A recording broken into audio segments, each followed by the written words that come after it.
Okay, welcome to video number 2. What we'll do here is just go over a quick tuning of your PC or Mac and explain how to use the 4-octave keyboard here and in the next panel. So what we'll do is the same thing we did in the first video. And by the way, you should, or maybe would want to, go back, rewatch the first video, and when I do open up these panels and put in my beats, just pause the video right about here, grab your pencil tool, open up this panel, draw in the same pattern that I have, use the same kit that I used, and you'll have exactly what I have, and use the same tempo. And we can follow along and do this together so that it's nice and easy for you.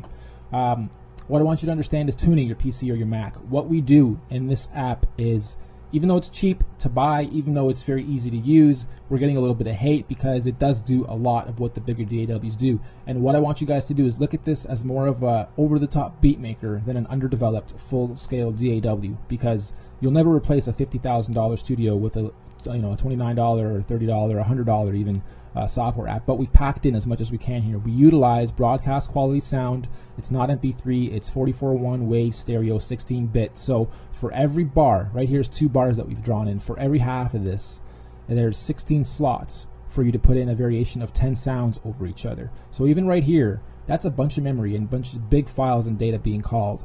Spread that across 8 bars times 16 tracks. Yes, you're gonna have some lag if your PC isn't tuned. Yes, it will freeze on you if your PC isn't tuned, or if it's a really old crappy machine.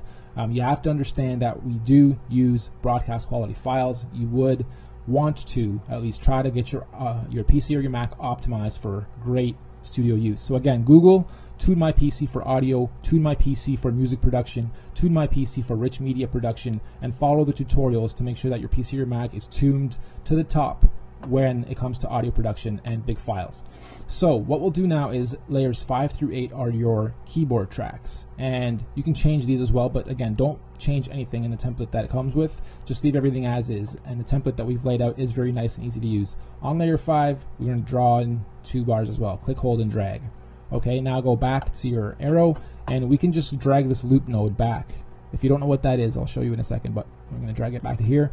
That's just going to enable me to loop just that bit or play the whole track. So I just want to loop that bit. And one other thing I'll note is, for those of you noticing that once you get to the end of your loop, it kind of catches here, or it doesn't go back properly before it loops, you lose your head nod. Don't worry about it, because when you first build your 2 bars, all you're going to do later is grow your bar count and duplicate them and do what we did here, so you have no problem when it comes to looping, because you don't need to. You have a full track to play with eventually, or just quickly draw in and duplicate so that you have 8 or 16 bars.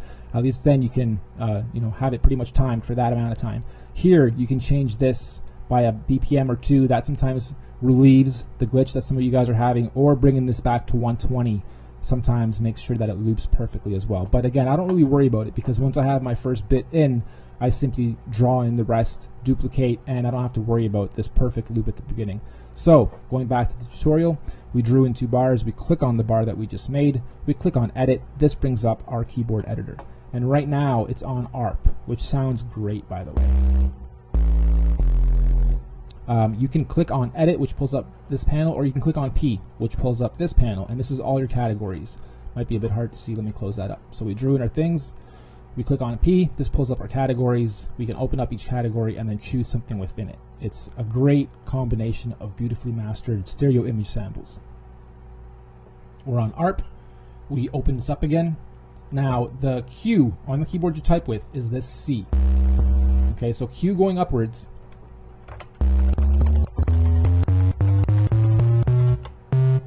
is that octave. This octave down here is available by pressing the Z or Z going upwards on the keyboard you type on.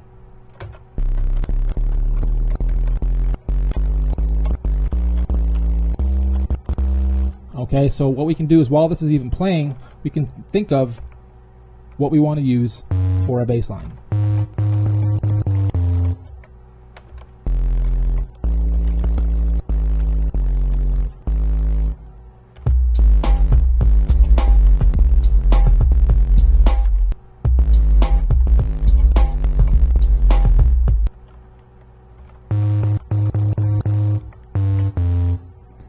We can record that as well. So when we click on record and play, we can actually use the keyboard we type on to lay in the notes. Check it out.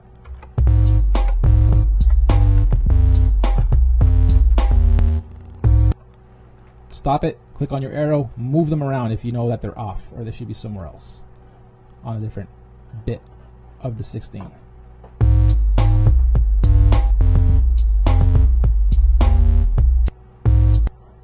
Close, holding down shift, click, hold, drag, click, hold, drag, click, hold, drag. So now again, we have 8 bars, put our loop back on, move this back out. We have a simple bass line that we just drew in.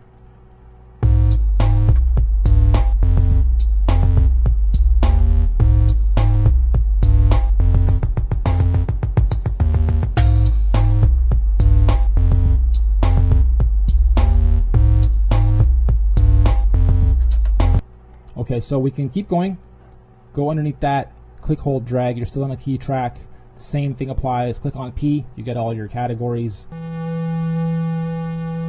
of like that. We'll just add 1 for the whole 2 bars. Close, and we put that here and just here by holding down shift, click, holding, and dragging. Okay, next. Another one, 2 bars, click, hold, and drag, click on P, click on, let's say, ethnic. Let's click on detune. Might sound a bit awkward because it is literally detuned, but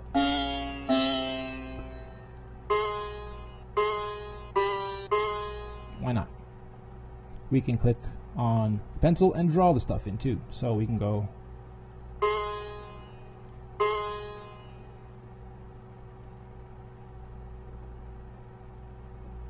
a little bit complicated at first because you're looking at where to drop the note and you're looking at here to see which note's highlighted and you're making sure that it all makes sense. So take your time with it. There's no rush. Just make sure that the beats sound hot and the patterns you choose are nice. So already we have a very simple track coming into place, even though it's 8 bars. Okay, maybe I want to get rid of this guy and this guy, so it's only playing here and here. Another thing I forgot to mention is the tracks down here. These 16 are these 16, and it basically allows you to change the volume of each track or solo or mute each track. So if I don't want one of these drum tracks, let's say number 2, I can simply mute number 2, and that'll mute. Let's click record off. Check it out.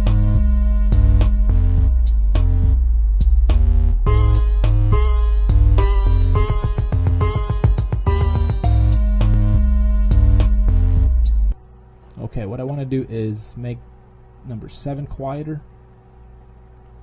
What I want to do is unmute number 2 because that sounds really nice. And let's say I want to get rid of that. Bring it back to the beginning.